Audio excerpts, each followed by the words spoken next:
Hey MSc, welcome to my channel. तो आज की वीडियो पे हम लोग बात करने वाले हैं हमारे नेक्स्ट टॉपिक पे, जो है गिब्स फ्री एनर्जी। ओके, तो ये हम आई थिंक हमारी लास्ट लेक्चर है थर्मोडायनेमिक्स का। अगर आपने प्रीवियस लेक्चर थर्मोडायनेमिक्स के नहीं देखे तो आप प्लेलिस्ट पे चेक कीजिए, वहां आपको थर्मोडायनेमिक प्लेलिस्ट मिलेगी।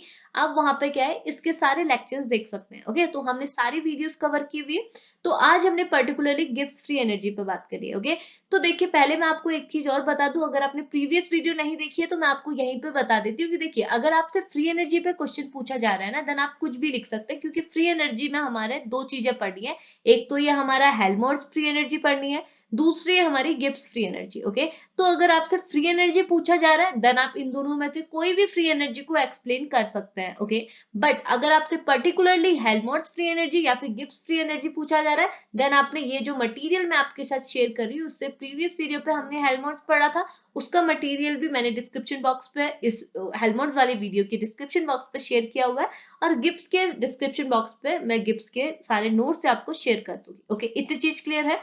बट आज हम लोग पर्टिकुलरली गिब्स पे बात करने वाले हैं। तो देखिए, गिब्स पे हमने क्या क्या चीजें पढ़ी। पहले हम गिब्स फ्री एनर्जी पढ़ेंगे, देन हम देखेंगे कि अगर हमने इनिशियल स्टेट से कभी फाइनल स्टेट पे जाना हो तो इस केस में हमारा जो डेल्टा जी, जिसे आप गिब्स फ्री एनर्जी कहते हैं, उसमें क्या चेंज आएगा। और सबसे इंपॉर्टेंट चीज ये कि आपको गिब्स फ्री एनर्जी और आपका जो ये ए है, ए मतलब क्या होता है, ए मतलब होता है जो आपका जो हेल्महोल्ट्ज फ्री एनर्जी, जिसे आप वर्क फंक्शन कहते हैं, इनके बीच में रिलेशन, क्योंकि दोनों क्या है, एक टाइप की फ्री एनर्जी है, इन दोनों के बीच में आपस में क्या रिलेशन रहता है, इसको भी हमने चेक करना है। और लास्ट चीज जो हमने चेक करनी है वो देखनी है कि अगर हमने अपने जो वेरिएबल्स हैं, जैसे टेम्परेचर, वॉल्यूम और प्रेशर, इनको अगर हमने कांस्टेंट कर दिया तो इस केस में हमारा जो डेल्टा जी होगा उसकी वैल्यू क्या आएगी। ओके, तो इस सारे कंटेंट को हम कवर करते हुए चलेंगे। बस आपको थोड़ी देर क्या करना है, ध्यान से चीजों को देखना है। ओके, याद मैं आपको प्रॉपर करा दूंगी। ओके, बट आपने थोड़ी देर क्या करना है, समझना है चीजों को। ठीक है, तो स्टार्ट करते हैं वीडियो को। ठीक है, तो देखो, गिब्स फ्री एनर्जी को सबसे पहले समझिए कि गिब्स फ्री एनर्जी को आपको डिनोट करना है जी से। अगर आपको कहीं भी कैपिटल जी मिले देन आप समझ जाइए ये गिब्स फ्री एनर्जी की बात कर रहा है। ओके, अब हम आगे आते हैं डेफिनेशन। तो यहाँ पर मैंने 3 डेफिनेशन के थ्रू एक्सप्लेन किया, आपकी मर्जी, आप कोई भी डेफिनेशन दे दीजिए। ओके, तो डेफिनेशन में क्या बोल रहा है, देखिए यहाँ पर लिखा है that decrease in a Gibbs free energy is equal to a work that can be obtain from the reversible process taking place at a constant temperature और कांस्टेंट प्रेशर।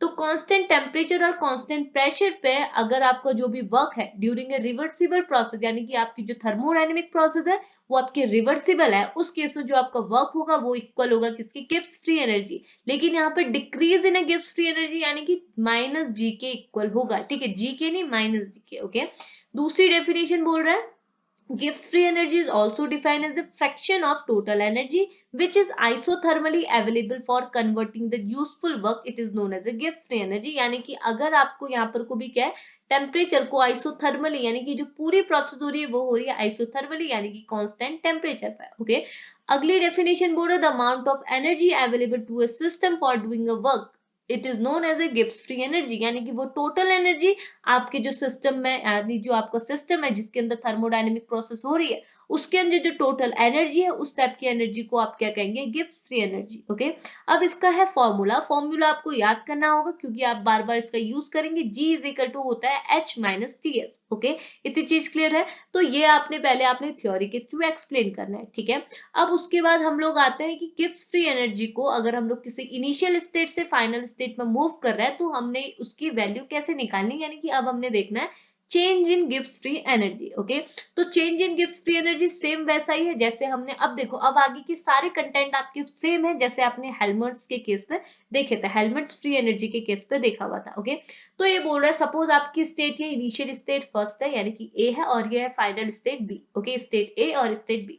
अब एक स्टेट ए में जो आपकी जी की वैल्यू, क्योंकि हमने ये तीन वैल्यूज देखने हैं, जी, एच और टी। टी तो आपका कांस्टेंट है क्योंकि प्रोसेस जो है ये हमारी थर्मोडायनेमिक प्रोसेस कांस्टेंट टेम्परेचर पे ले रहे हैं, तो आपका टेम्परेचर कांस्टेंट है, मतलब जो टेम्परेचर आपका यहाँ है, यानी कि यहाँ टी है तो यहाँ भी टेम्परेचर होगा टी। ओके, तो ये सारे वेरिएबल्स, यानी कि हम यहाँ 4 वेरिएबल और वेरिएबल भी होंगे, बट अभी हमने सिर्फ 4 वेरिएबल की बात करनी है। तो 4 वेरिएबल यानी कि जी, जिसे आप बोलेंगे गिब्स फ्री एनर्जी, एच यानी कि आपकी होगी एंथैल्पी, और हमारा क्या है यहाँ पर एस यानी कि हो गया एंट्रोपी, और टी हो गया टेम्परेचर। तो पहले क्या है, इनिशियल स्टेट में तो ये सबको हमने G1 H1 S1 से दिखाया, टेम्परेचर को हम सिंपल टी से दिखा रहे हैं क्योंकि टेम्परेचर क्या है, कांस्टेंट है, यानी कि जो यहाँ है वही यहाँ है। तो हमने t माइनस टी किया तो ये हमारा 0 हो गया, यानी कि t माइनस टी, यानी कि आपने ये t2 कर दिया, t1 कर दिया, ठीक है, ये t2 है, ये t1 है। अगर इन दोनों को माइनस किया तो चेंज इन टेम्परेचर क्या होगा, 0, क्योंकि दोनों क्या है, इक्वल है, जो वैल्यू इसकी है ये वैल्यू इसी की है। ओके, तो टेम्परेचर यहाँ कांस्टेंट है। तो बाकी वैल्यूज हमारी अलग अलग है क्योंकि यहाँ G1 है, यहाँ H2 है, यहाँ पर को क्या है, सॉरी, यहाँ G1 है, H1 है, S1 है, और यहाँ पर को ये होगी G2, H2 और S2। ओके, अब हमें क्या दिया, एक इनिशियल स्टेट में आपको ये वैल्यू मिल गई और फाइनल स्टेट पे ये सारी वैल्यू मिल गई। अब आपने क्या है, इन सारी वैल्यूज को पुट करना है ये गिब्स फ्री एनर्जी के फॉर्मूले में। अगर आप पुट करेंगे तो क्या होगा, फॉर्मूला क्या था, G is equal to H minus TS। अब यहाँ पर को सारी वैल्यूज पुट कर दिए। G मतलब क्या हुआ, इनिशियल स्टेट में G की वैल्यू है G1, यहाँ पर को सारी वैल्यूज होंगी। ओके, अभी हमें कोई वैल्यूज नहीं दी है तो हम इसे एज G1 G2 ऐसे रिप्रेजेंट कर रहे हैं। तो G की वैल्यू होगी G1, H की वैल्यू होगी H1, T हमारा कांस्टेंट है, डेल्टा S की वैल्यू होगी S1। तो इसका वैल्यू मतलब इसका फॉर्मूला हमारा निकल गया, ये एक इक्वेशन ये बन गई।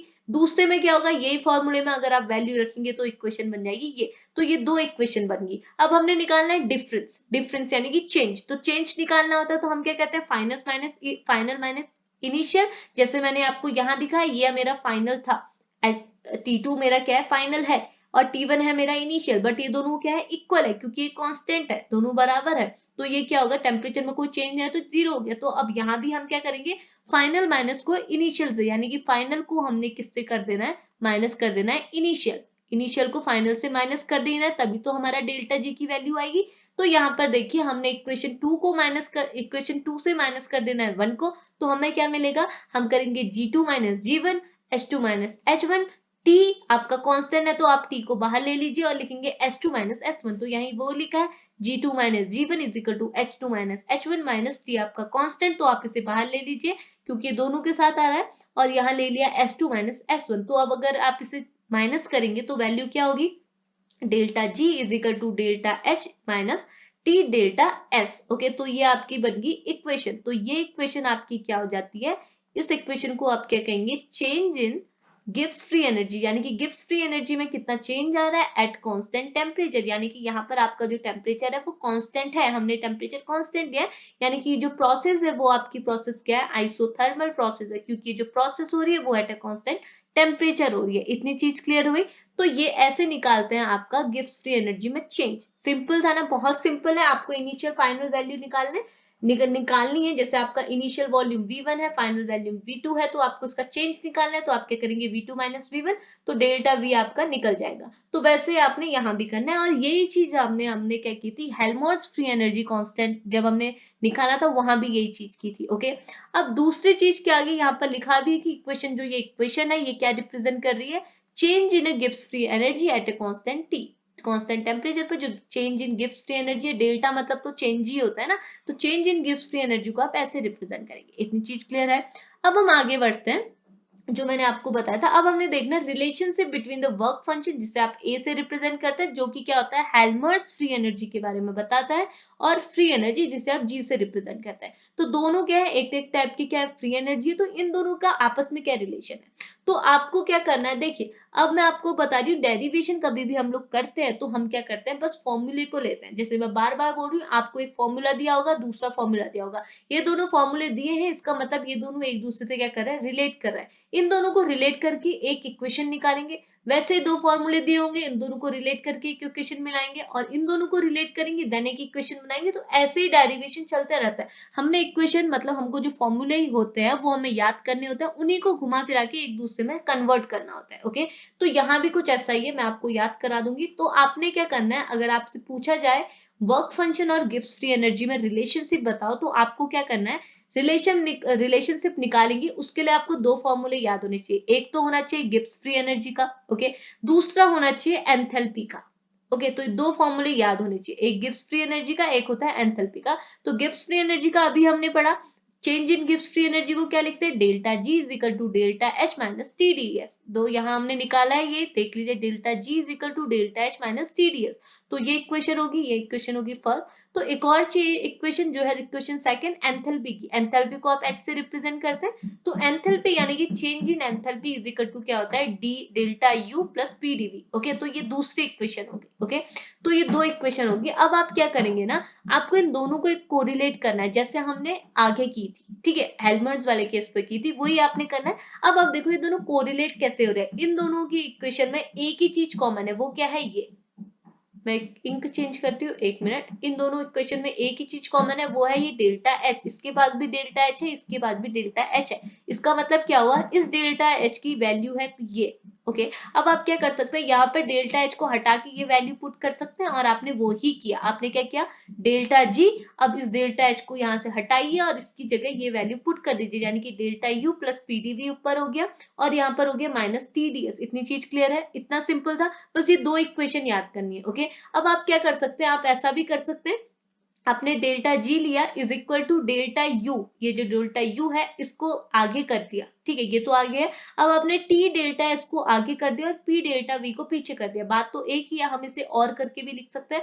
अब हमने ऐसा क्यों किया, क्योंकि हमने बताना है जी और ए के बीच में रिलेशनशिप, और हमें पता है डेल्टा ए यानी कि चेंज इन क्या है, ये वर्क फंक्शन यानी कि change in Helmholtz free energy is equal to क्या होता है, delta U minus T delta S. और हम यहाँ पर को देख सकते हैं, यहाँ पर लिखा है delta U minus T delta S. इसका मतलब हम इसकी प्लेस पे डेल्टा ए भी लिख सकते हैं, क्योंकि ये दोनों तो इक्वल है। ओके, आप ये लिखिए या ये लिखिए, बात बराबर। तो अब आप ओवरऑल इक्वेशन देखेंगे तो ये ऐसा बन सकती है, delta G is equal to delta A plus P delta V. Okay, तो ये इक्वेशन बन गई। ओके, इतनी चीज समझ में। अब आप देख सकते हैं ये इक्वेशन में डेल्टा ए भी है और डेल्टा जी भी है, तो ये क्या है, रिलेशन है, किसके बीच में, relation between Helmholtz free energy, Helmholtz free energy और क्या है, गिब्स फ्री एनर्जी। इन दोनों के बीच में क्या हो गया, रिलेशनशिप होगी। इतनी चीज क्लियर है, डन हुआ ना इतना। तो ये चीज भी आप याद करिए। देखो इतनी छोटी सी इक्वेशन है, आपने इसमें क्या गिब्स और एंथैल्पी की बात करनी है। अब इससे पहले, इसके बाद मैंने आपको क्या बोला था, इसके बाद मैं बोला था कि अगर हम लोग वेरिएबल जैसे वॉल्यूम, प्रेशर और टेम्परेचर को कांस्टेंट रखते हैं, इस केस में हमारी गिब्स फ्री एनर्जी की वैल्यू क्या होगी। इसके लिए जो डेरिवेशन हम लोग करने वाले हैं, इसके लिए भी हम लोग यही दोनों इक्वेशन का यूज करने वाले हैं। सिंपल, मैं आपको अभी याद करा दे रही हूँ चीजों को, तो आपने क्या, यही दोनों इक्वेशन आपने बार बार यूज करनी है। तो आप आगे बढ़िए। देखिए यहाँ पे मैंने लिखा हुआ है, एक मिनट इसको मैं इरेज कर लेती हूँ। तो देखो यहाँ पे मैंने लिखा हुआ है variation of G with the temperature and pressure, यानी कि आपको जी की वैल्यू पे वेरिएशन दिखाना है अगर आप टेम्परेचर और प्रेशर की वैल्यू वरी कर रहे हैं, यानी कि इनको आप कांस्टेंट कर रहे हैं। ठीक है, तो देखो इसके लिए पहले आप एक इक्वेशन निकालेंगे। इक्वेशन कैसे निकालेंगे, जैसे आपको पता है G is equal to H minus T S, किसके अकॉर्डिंग होता है, गिब्स के अकॉर्डिंग होता है। ओके, गिब्स फ्री एनर्जी की इक्वेशन ली हमने। अब आपको क्या करना है, इसे करना है डिफरेंशिएट। डिफरेंशिएट करेंगे तो मैंने आपको बताया सिंपल, आपने क्या कर देना, सबके आगे लगा देना है डी। तो आप सबके आगे डी लगाइए। बट अगर आपके पास दो वेरिएबल है, यहाँ पर जैसे टेम्परेचर और एंथैल्पी दी हुई है, तो आप क्या करेंगे, पहले एक को ढक के दूसरे को डिफरेंशिएट करेंगे, देन आपको दूसरे को ढकना है और पहले को डिफरेंशिएट करना है। कैसे, आपने यहाँ टेम्परेचर को ढका और एंथैल्पी को डिफरेंशिएट किया, तो TdS हो गया। ठीक है, टेम्परेचर तो वैसा ही वैसा है, लेकिन जो एंथैल्पी है वो डिफरेंशिएट हुई। दूसरे में आप एंथैल्पी को वैसे रखिए और टेम्परेचर को डिफरेंशिएट किए, यानी कि SdT। ओके, तो आप देखेंगे ये तो हो गया डेल्टा जी, ये हो गया डेल्टा एच, अब आपके पास हो गया TdS और एक हो गया STD। इतनी चीज क्लियर है। तो आपकी ये पहली इक्वेशन बन गई। तो मैंने क्या बोला, एक तो आपने गिब्स फ्री एनर्जी की इक्वेशन लेनी है, दूसरे आपने लेनी है एंथैल्पी की। तो और देखिए आपने यहाँ पर को एंथैल्पी की ही इक्वेशन ली है, तो आपने लिया डेल्टा एच, यानी कि आप डेल्टा एच भी कह सकते हैं। सिंपल, पहले एंथैल्पी क्या होती है, H is equal to U plus PV। अब आपने इसको भी डिफरेंशिएट किया, तो डिफरेंशिएट करके क्या होगा, delta H is equal to delta U plus delta V, यानी कि इसे डिफरेंशिएट करेंगे तो क्या होगा, ये बन जाएगा पीडीवी और वीडीपी बनेगा ना। पी और वी है तो पहला क्या बनेगा, पीडीवी, यानी कि पी को कांस्टेंट रखा, इसको डिफरेंशिएट किया। दूसरा हो जाएगा वीडीपी, यानी कि वॉल्यूम को कांस्टेंट रखा और प्रेशर को आपने डिफरेंशिएट किया। तो ये दो इक्वेशन बन गई। एक होगी आपकी, जैसे मैंने पहले बोला, एक गिब्स फ्री एनर्जी की, दूसरी होगी आपकी किसकी, किसकी हो गई, ध्यान से सुनना, किसकी होगी दूसरी, दूसरी होगी आपकी एंथैल्पी की। ओके, तो दो चीज हो गई। अब आपने क्या करना है, इन दोनों को कोरिलेट कीजिए। एक मिनट मैं इसको थोड़ा डार्क कर देती हूँ, कंफ्यूज ना है आप। एक ये इक्वेशन है, एक ये इक्वेशन है। अब आपने इन दोनों को क्या करना है, कोरिलेट करना है। कोरिलेट कैसे करेंगे, बार बार वही चीज हो रही है। आपने क्या करना है, डेल्टा एच की वैल्यू यहाँ गिवन है, आपने इस वैल्यू को ऊपर पुट कर दीजिए, यानी कि इसके बदले ये वैल्यू लगा दीजिए। तो डी जी क्या हो जाएगा, is equal to D U plus PDV plus VDP, इतना ये हो गया। देन ये हो गया TDS और माइनस STD आ गया ना, जैसे हमने ऊपर किया था वही किया था। ओके, अब आप ये क्या बोल रहे हैं, देखिए from first law of thermodynamics, first law of thermodynamics के अकॉर्डिंग क्या होता है, dq is equal to du plus pdv होता है। ये किसके अकॉर्डिंग होता है, फर्स्ट लॉ ऑफ थर्मोडायनेमिक। और ये देखो अगर आप एंट्रोपी देखेंगे, एंट्रोपी क्या बोलती है कि ds इज इक्वल टू क्या होता है, dq डिवाइडेड बाई t। अब इससे क्या हुआ, dq की वैल्यू निकली, ठीक है, जैसे हमने आगे यही सारी चीजें बताया, यही फॉर्मूले आपके बार बार रिपीट हो रहे हैं हर जगह। ओके, अब आपने क्या कर रखा है, इतनी इक्वेशन तो आपकी फाइनल बन गई। अब आप क्या कर रहे हैं, फर्स्ट लॉ ऑफ थर्मोडायनेमिक्स से एक इक्वेशन निकाल रहे हैं जो ये है, दूसरे आप एंथैल्पी से एक इक्वेशन निकाल रहे हैं जो ये है। वो कैसे निकली मैंने आपको बता दिया, एंथैल्पी का फॉर्मूला होता है ds is equal to dq by T. आपने यहाँ पर को dq निकाला, यानी कि इस t को क्या कर देंगे, ऊपर कर देंगे, तो ये क्या बन जाएगा, tds is equal to dq। अब आप क्या करेंगे, इस dq की वैल्यू को पुट कर देंगे यहाँ पर, जैसे आपने ऊपर की dq की वैल्यू गिवन है, आप इसे कर दीजिए पुट यहाँ, तो ये क्या होगा, tds इज इक्वल टू क्या हो गया, देखिए यहाँ पर को मैं लिख देती हूँ ऐसे, एक मिनट, तो ये क्या बन जाएगा, ये बन जाएगा TDS इज इक्वल टू क्या हो जाएगा, DU प्लस PDV, ऐसा ही कुछ बनेगा। अब आप देखिए, अब आपने करना क्या है, यहाँ पर को आपने ये करना है कि देखो, अब आप यहाँ पर को देखिए, जो DU प्लस PDV है, ठीक है, थोड़ा कंफ्यूज नहीं होना, ये जो DU प्लस PDV है, आप यहाँ पर को भी देख रहे हैं DU प्लस PDV, जो आपकी इक्वेशन पहले निकली थी। ओके, अब आपने क्या करना है, इसकी प्लेस पे क्या कर देना है, TDS को रख देना है, क्योंकि DU plus PDV is equal to क्या है, TDS, तो आपने इसकी प्लेस पे क्या रख देना है, TDS। इतनी चीज क्लियर है, ये आपकी ऊपर वाली इक्वेशन है जो आपने पहले निकाली थी, किससे, गिब्स फ्री एनर्जी और एंथैल्पी से। अब आप किससे निकाल रहे हैं, फर्स्ट लॉ ऑफ थर्मोडायनेमिक और एंट्रोपी से, तो इससे इक्वेशन निकली ये। अब आपने ये जो TDS की वैल्यू है, मतलब ये जो वैल्यू है UV प्लस PDV, इसके बदले रख देना है TDS। अब आप TDS रखेंगे तो आपका क्या हो जाएगा, DG इज इक्वल टू, यहाँ पर हो गया TDS प्लस VDP माइनस ये सब कुछ आ गया। ठीक है, अब हमने ऐसा क्यों किया, क्योंकि देखिए यहाँ पर कुछ जो TDS है वो प्लस फॉर्म में है, यहाँ पे ये माइनस फॉर्म में, तो ये दोनों क्या हो जाएंगे, कट जाएंगे, तो आपका ओवरऑल क्या बच जाएगा, DG is equal to VDP minus SDT। और जैसा हमने यही सारी चीजें हेल्महोल्ट्ज फ्री एनर्जी के केस में भी किया हुआ था। ओके, तो ये आपकी इक्वेशन निकल गई। अब हमने देखना है, अब आप क्या करेंगे, एक बार यानी कि ये प्रेशर को कांस्टेंट रख देंगे, एक बार इस यहाँ पर जो टेम्परेचर को कांस्टेंट रख देंगे। ओके, ये जो प्रेशर है और ये टेम्परेचर है। ओके, अब बोल रहा है, अगर पहला केस ये है कि एट कांस्टेंट प्रेशर की हम लोग बात करें, यानी कि चेंज इन प्रेशर हमारा कांस्टेंट है, कोई भी प्रेशर में चेंज नहीं हो रहा है, अगर आप इनिशियल स्टेट से फाइनल स्टेट पर गए, तो यानी कि इसका मतलब क्या है, जो dp है वो आपका क्या होगा, जीरो, यानी कि अगर dp जीरो है तो ये v भी जीरो हो जाएगा, क्योंकि v को क्या करना है, जीरो के साथ मल्टीप्लाई करेंगे, तो ये पूरा इक्वेशन हो जाएगा जीरो, यानी कि अब आपका बच जाएगा dg इज इक्वल टू क्या हो गया, माइनस एस डी टी,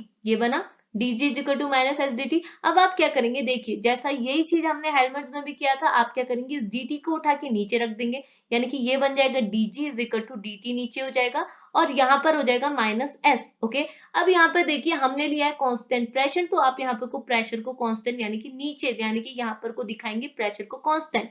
ठीक है, इसका मतलब होता है अगर P आपका नीचे, इसका मतलब होगा कि प्रेशर क्या है, कांस्टेंट है। सिमिलरली आप इसके कैसा किसके लिए करेंगे, टेम्परेचर के लिए। आप यहाँ पे को क्या कीजिए, ये जो टेम्परेचर है आपका dt अगर जीरो है, तो ये ओवरऑल इक्वेशन क्या हो जाएगी, जीरो, यानी कि ये हो जाएगा dg is equal to VDP। Okay, ऐसा हो जाएगा। अब आप क्या करेंगे, यहाँ पर को आप जाएंगे dg के नीचे ले जाएंगे इसको, VDP को, यानी कि यहाँ पर को क्या हो जाएगा, ये जो है क्या है, dp नीचे हो जाएगा, और यहाँ पर हो जाएगा v। ओके, यहाँ पर आप देखिए ये, ठीक है, dg is equal to VDP। अब आप क्या करें, इस dp को आप क्या कर देंगे, इसके नीचे ले जाएंगे, ये हो जाएगा dg अपॉन dp, और यहाँ पर को क्या हो जाएगा, इज इक्वल टू वॉल्यूम, और यहाँ पर को आपने टेम्परेचर को कांस्टेंट लिखा है, तो यहाँ पर इसके नीचे पे आप लिखेंगे T।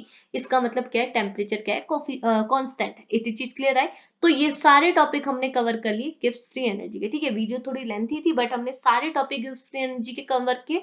हमने देखा गिब्स फ्री एनर्जी क्या होती है, देन हमने देखा change in Gibbs free energy, relationship between the Gibbs free energy and work function, and then last में देखा कि हमने गिब्स फ्री एनर्जी का वेरिएशन क्या हो रहा है अगर हमने टेम्परेचर और प्रेशर को क्या कर दिया, कांस्टेंट कर दिया। ओके, तो होप आपको ये वीडियो पसंद आई होगी, कुछ हेल्प मिली होगी। अगर आपको फिर भी कोई प्रॉब्लम है, देखिए आपको चलते चलते चीजों को याद कर लेना, जैसे आप सुन रहे हैं चीजों को याद, क्योंकि सब क्या है एक दूसरे से मिक्स ही कर रही हैं। ठीक है, तभी मैं बार बार बोलती हूँ कि चीजों को सीरीज से देखा करिए। ओके, तो ऐसा करते हैं, वीडियो को हम यहीं पर फिनिश कर देते हैं। अगर आपको वीडियो पसंद आई हो तो please like share and subscribe my channel, क्योंकि अगर आप लाइक करेंगे, शेयर करेंगे, सब्सक्राइब करेंगे तो मुझे अच्छा लगेगा, बनाने में मुझे अच्छा लगेगा, मैं आई थिंक और अच्छे मटेरियल आपको प्रोवाइड कर सकूं। तो अगर पसंद आई तो please like share and subscribe my channel. आपको एमएससी और बीएससी से रिलेटेड सिलेबस वाइज सारे कंटेंट प्रोवाइड होंगे। ओके, तो अभी वीडियो को यहीं पे फिनिश करते हैं, मिलते हैं नेक्स्ट वीडियो पे, तब तक के लिए लेते हैं बाय बाय।